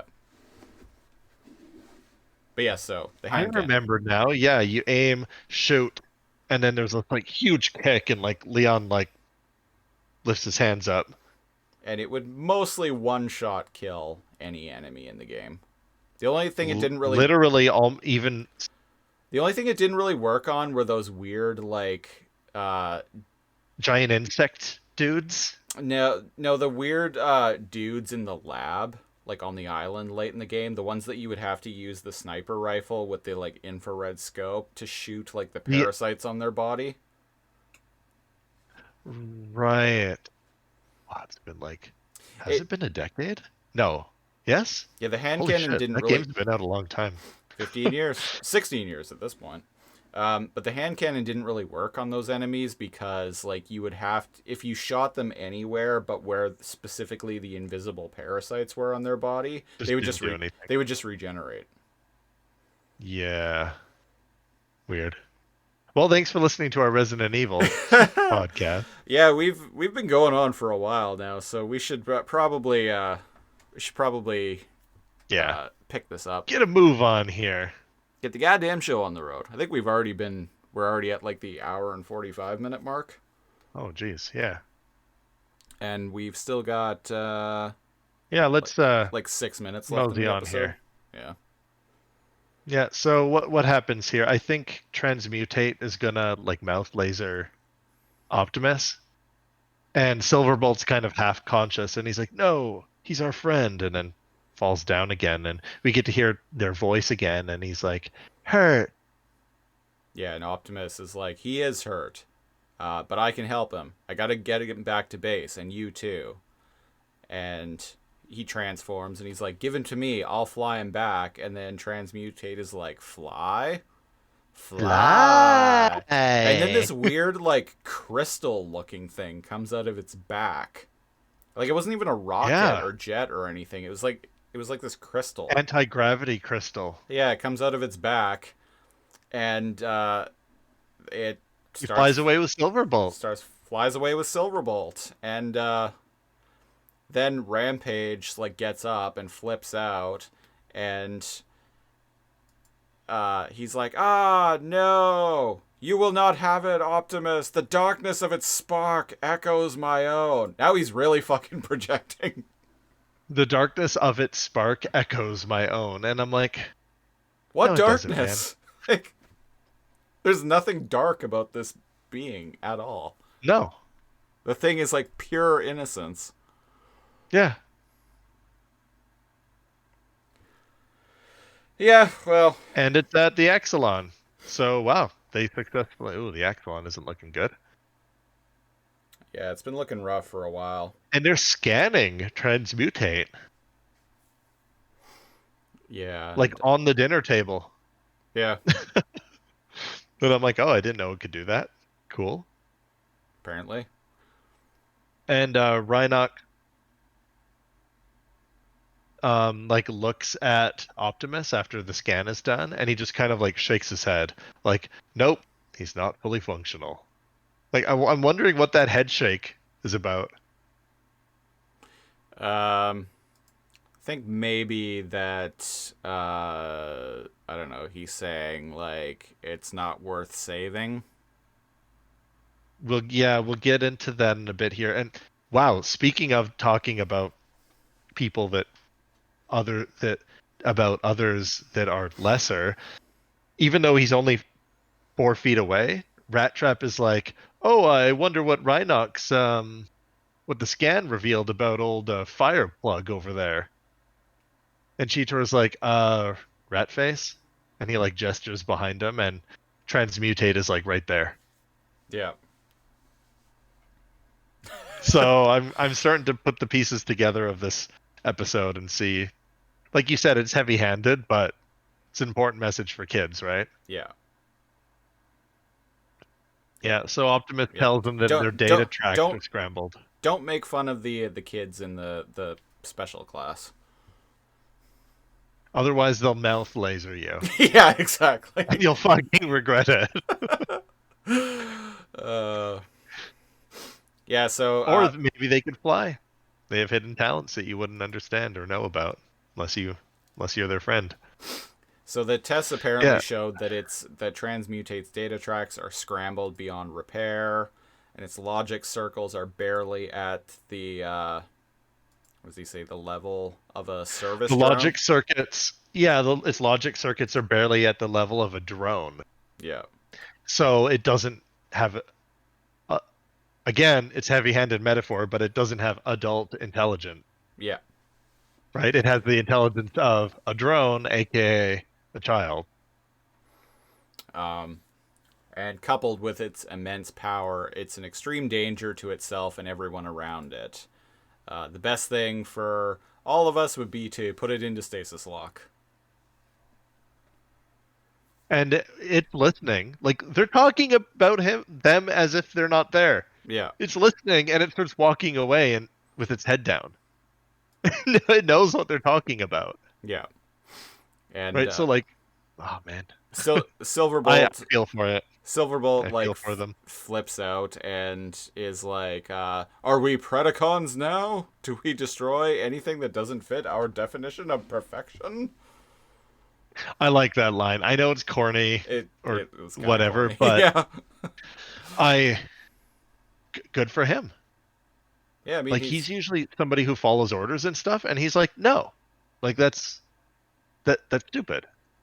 Yeah. And he calls them out on it. And so, you know what? Like, you know how we kind of didn't like the Fusors? Yeah. And I was like, Silverbolt's okay, but boring. And I will never like Quick Strike. I've said that about other what in tarnation Transformers, though. Hey, you know what character hasn't been in this episode? Quick Strike. Quick Strike, and the arachnids. Yeah. And And so Dinobot. he's like, Oh wait. Womp womp. too soon, man. So as he's like funky walking like through the Axelon, Yeah, doing the chicken dance through the hallway. Rampage, you could just say that he knows a private like radio signal, but it's almost like the psychic link that he has to him, like a Sith Lord or something, right? Yeah. He's like projecting his thoughts or his voice to Transmutate. I think he just radioed it. I mean, realistically, he just radios him. Yeah. Yeah, and Transmutate touches his head, and you hear, "It is me, your friend." And he's like outside, like across the canyon from the come to Axelon. me, young Skywalker. Come to me. I'm very near. Follow my signal. It's eerie. Yeah. Right? And Transmutate is like, fly! And busts through the hall and like zips away. Fly, and just like pieces out. Yeah. Alert, hull breach in section 7. Yeah. And Rat Trap's like, "Oh, told you so. It looks like the nutty erector took a walk." And Silverbolt's all like, well, fuck all of you guys. And throws his hands up in the air and walks away and leaves. Yeah, you're all fools, and he like turns his back on all of them. Yeah. Silverbolt went from like boring, like 3, 4 out of 10 or whatever, and he's like an 8 for me. Like he's standing up for Transmutate. I like that. Yeah. And the final scene, Transmutate is very shows up, and Transmutate hangs out with Rampage. Transmutate lands somewhere, and then Rampage comes up from behind a rock and is all like, we are two of a together. We are two of a kind. We belong together. Stop right there, criminal scum. This one is not for you. It's all over, lawbreaker. Yeah, it's all over, lawbreaker. And It's yeah, all he says, over, crab man. and he's like, "This one is not for you." And Rampage like goes huge, and he rampages, and he's like, "It is only for me," like to strike Silverbolt down. Yeah. It's very Star Trek move. Tries to like axe handle him. The Kirk punch, I believe Kelly called it on the last episode. Yeah. Yeah. And that line, like, "It is only for me."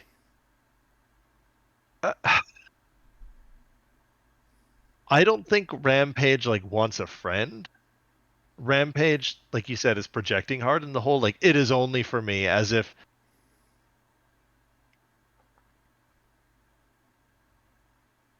I don't know. It's deep. I'll save my thoughts on that for at the end. But they tango. Yeah, they Silverbolt tries to like tackle Rampage to no effect. He like bounces off of him. Yeah, they engage in some hand-to-hand combat, and they end up throwing each other off a cliff, and they fall to the bottom, and Rampage like pulls out his gun and is all like, "Time to go back to the Matrix, hero," and opens fire. Yeah, and they're down on the bottom from the cliff, and Transmutate's like looking down at them. Yeah, watching. And like Rampage is to his left and Silverbolt's to his right, and he's seeing these two people that he thought like that they've both defended him. Yeah. Right? All the way through, they've both defended him, and now he's seeing presumably what he considers his friends fighting each other. Yeah. So when they open fire upon one another, Transmutate flies down and covers itself in a purple energy shield and gets in between their and missile yells fire. No. And yells no. Yeah, he's like, "No." Starts shrieking. Transmutate sounds like a kid too, which makes the episode's message hit a little bit harder. Yeah. Like they sound like a kid. And And it, so like you said, the missiles. yeah, it's trying to hold the missiles off with its energy shield, and it yells stop and shrieks, and apparently it just doesn't have the power to hold the Oh, missiles anymore. Silverbolt yells Primus. No. He called Transmutate Primus. No, Or Primus. am I mishearing? No. Primus is Oh, God. right. No, It's God. right. It's It's like the transformed as god. God. Yeah. Yeah. Yeah. I got confused for a second and completely forgot about that. But he's saying like, for God's sake, no. Yeah. What does Les Claypool have to do with this? And they yell transmutate but he can't stop the missiles. Yeah, and it explodes, and then we cut Yeah. cut back to Almost like its own energy killed it because it was trying to stop the missiles. yeah, just used too much of its power. And indeed, it does sort of stop the missiles, but it gives the impression that in doing so, it explodes. And in the next scene, its purple like energy is almost falling like snow, and Yeah, we see transmutate like burnt in 100 pieces and like dying. yeah. Its head severed. Just saying Its head is friend severed, and it's saying "friend good" as it over and over. friend good as it looks at Silverbolt, and then it looks at Right. Rampage and is like friend dark. Right. I never caught that the first time. So Its it's saying final Silverbolt is its friend, and it's Silverbolt is good, but Rampage is its friend, even though he's dark. and Rampage picks up its head and it's like I am hurt, and then its lights go out. Man, that's rough. Uh, This is an emotional episode, and I'm really surprised. Like makes my eyes glossy like a little bit. Yeah, That's mine two too. episodes in a row that Beast Wars has made my eyes little wet. And Rampage, even though at first I thought Rampage was selfish, like he's projecting, right? He thinks Transmutate is just like him. I do think that he wanted to protect Transmutate though, Mm-hmm. because they were different. He even screams like no, and Optimus shows up and has like a moment with Silverbolt, and Silverbolt kind of is upset and says we extinguished its spark before we ever saw its true light. Mm-hmm. And he says, well, you better return to base, and Cheetor and I will take care of Rampage. And this is interesting, because Silverbolt says, no, let him be. This is actually a line that has stuck. Like, even though haven't watched this episode in like 20 plus years, this is a line that's always stuck out with me. He says, "No, let him be. For the moment, we are brothers." Yeah, and the camera zooms away from the Maximals, and it kind of just shows Rampage holding Transmutate's head, just uncaring or unaware that the Maximals are there. Uncaring. It's Rampage. He can't be destroyed, right? But more so than him not just being afraid of them is that he's just completely lost in this moment. Yeah. Like he failed to protect the only thing that was important to him. Mm-hmm. Yeah, it's deep. It is. It's a deep moment. It is. So, So, following that deep moment, here on Too Much Energon, we have a rating system. It's very complex. Let me break it down for you. Not enough Energon.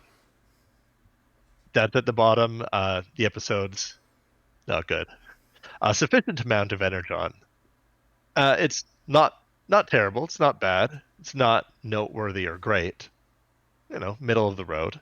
To too much energon, which we feel like the episode is important, or we really liked it, or we thought it was hilarious. Just one of the best. Two thumbs up. Christopher. Yeah. I am rating What this. would you give it? I am rating this. I'm gonna give this episode a too much energon. Oh, see, I thought I was only going to give it a too much energon, and you were going to give it a. Because I thought, I was like, should I tell Christopher that I was actually really touched by the episode? And of course I did. I was a lot more touched by it now than I ever was when I was younger. I'm way more emotional as an adult when I was a kid. Yeah, me too. Different emotions.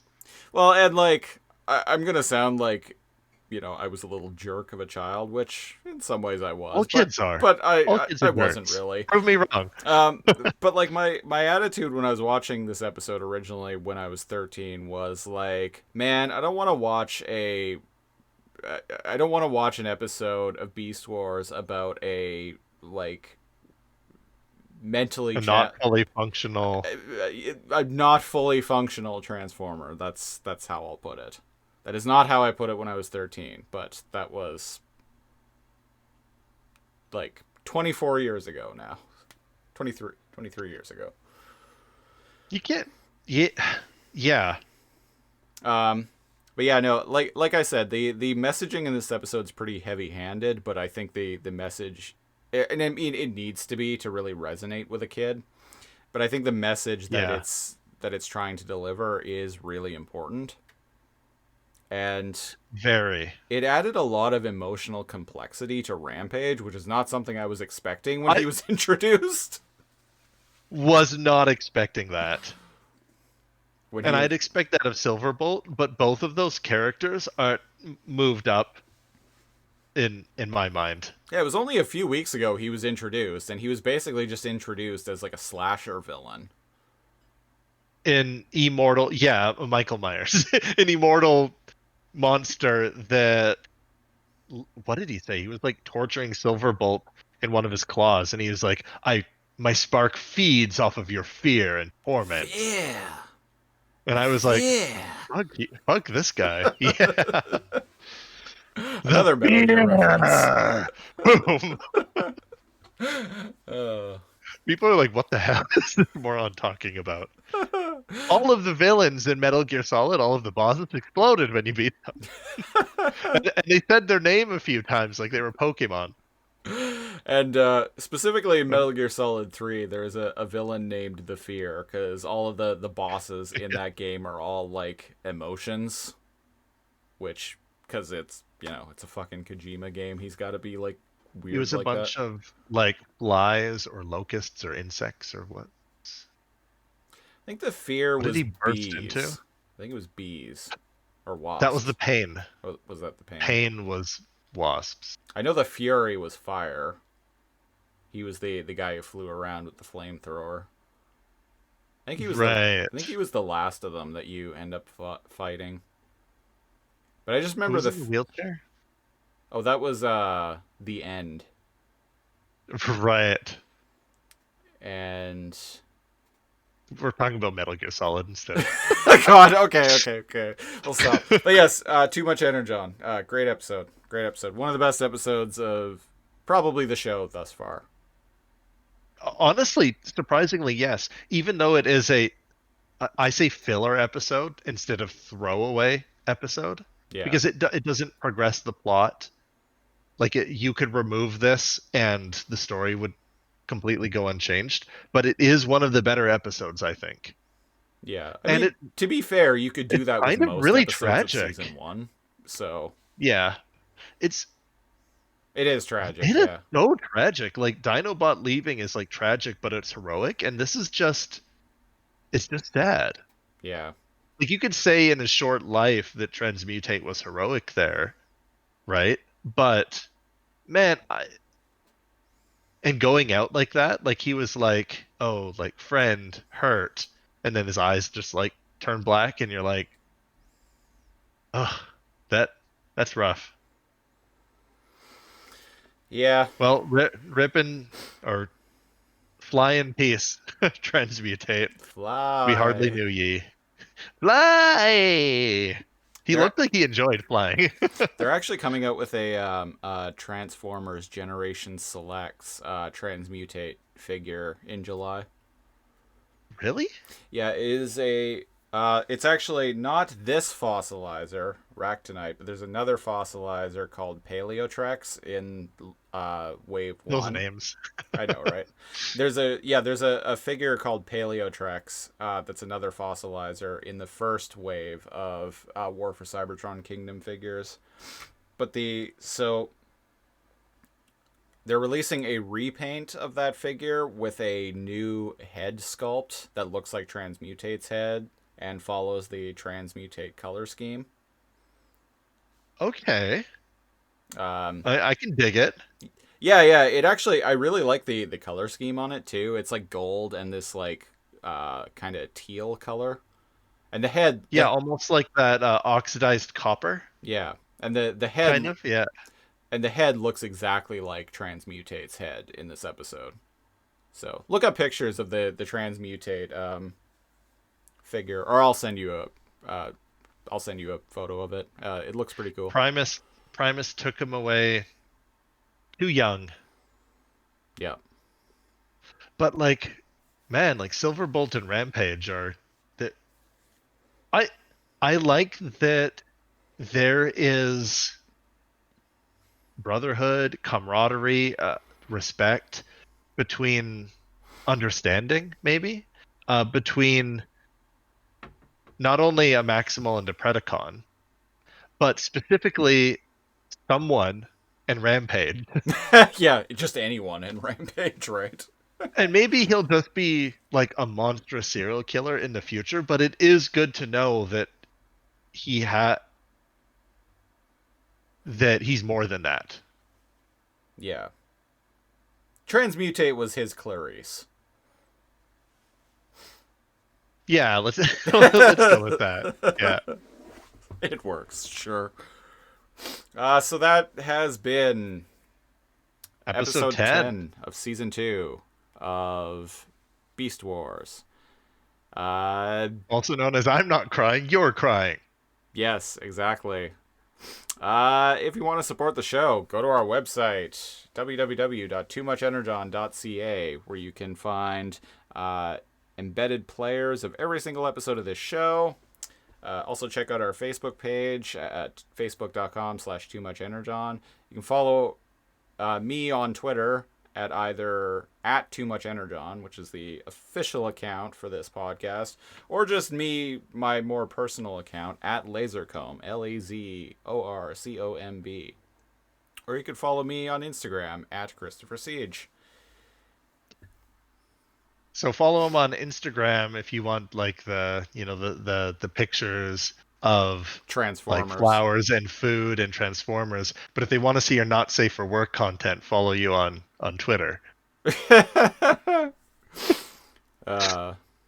Yes, all I've been posting on Instagram as of late is pictures of Transformers I've been buying and audio snippets from these podcasts. So I need to get on the you know what's funny?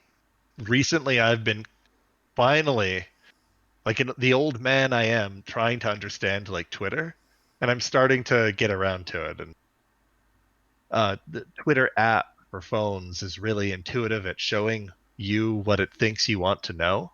yeah, So I need to make a Twitter and get on the tweets, as those kids say. at NeoCal. I hope no one else has it. Oh shit! I better make that right now before it's uploaded, or somebody holds it hostage. Yeah, some listener right now is just immediately like going to Twitter and signing up. Well, it's funny. I'm NeoCal in most things, but like every once in a while, someone else had nabbed it, which is odd because it's Cal with a K. Xbox Live is like one of them, and I'm like, oh, that guy that has my Xbox name. That bastard probably doesn't even I have an wonder if he'll sell Xbox it to anymore. me.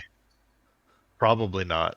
I looked years ago, and even when I looked years ago, he hadn't played in like 2 years, and he just played like Dead or Alive beach volleyball and like a bunch of other like hot girls fighting each other games.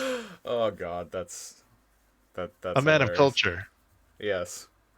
Uh, if you're listening to the audio version of this podcast, as we mentioned at the beginning of the show, we are making the jump to video. So if you want to actually see us talk and not just hear us talk, go to our YouTube channel. Unfortunately, we don't have enough subscribers yet to have like a custom URL. So there'll be a link to our YouTube channel in the show notes. Or you can just go to YouTube and search for Lasercomb Productions, LAZORCOMB, or search for Too Much Energon. We also have another podcast where we do this, but talk about Reboot, another mainframe cartoon. Cal is wearing a shirt representing it. It says alphanumeric, a reboot podcast. And that's us. Yeah. And I have my... Should just walk around like this, like a kid, like learning how to go to the bathroom. And I am wearing my Too Much Energon, a Beast Wars podcast shirt. If you want to buy shirts like this, go to tpublic.com/2, TOO, -much -energon. You can find shirts for both shows. Some people have bought shirts for these shows. It's incredible. You know, the Too Much Energon shirt, I have to like talk about. I've talked about it like 10 times, but like you riding Rhinox, and, like me on the terror board, like shooting eye lasers, is just with Dinobot like flying off in the background. It was like, even though we hired somebody to do the art, Yeah. I think you kind of like did that layout. You were like, I did, yeah. did a little like sketch, and you're like me on Rhinox, Cal on a terror board, Yeah, and Dinobot eye flying in the lasers, background. Dinobot, and it's good design. Yeah, it's all based on like jokes we made early on in this show. Also, I've been wearing the shirt for weeks. It holds up. It breathes really well. It's stretchy, and like the print hasn't changed at all. Yeah. Like actually months. What am I talking about? I'm wearing the alphanumeric one right now, but like the Too Much Energon ones, they hold up really well in the wash, Yep. and they breathe well. If that kind of stuff matters. Yeah, they're To you. they're really comfy. So buy a shirt. Buy one of our shirts. Damn it. Okay, Okay. we're paddling on here Yeah. a little bit long, and it's time for us to go. Yeah, we'll be back next week with a leader class sized episode where we review all 3 parts of the season 2 finale, the agenda, parts 1, 2, and 3. Listeners, I highly recommend you watch the first 3-part episode of the original G1 Transformers cartoon, More Than Meets the Eye, parts As 1, will 2, and I. 3. Before, I'm not going to say why, but you'll get more out of the agenda if you have seen the original Transformers cartoon. So go and check that out. Keep an eye out for that. Until then, I've been one of your hosts, Christopher Siege. I am your other host, NeoCal. And until next week, Beast Mode. Beast mode.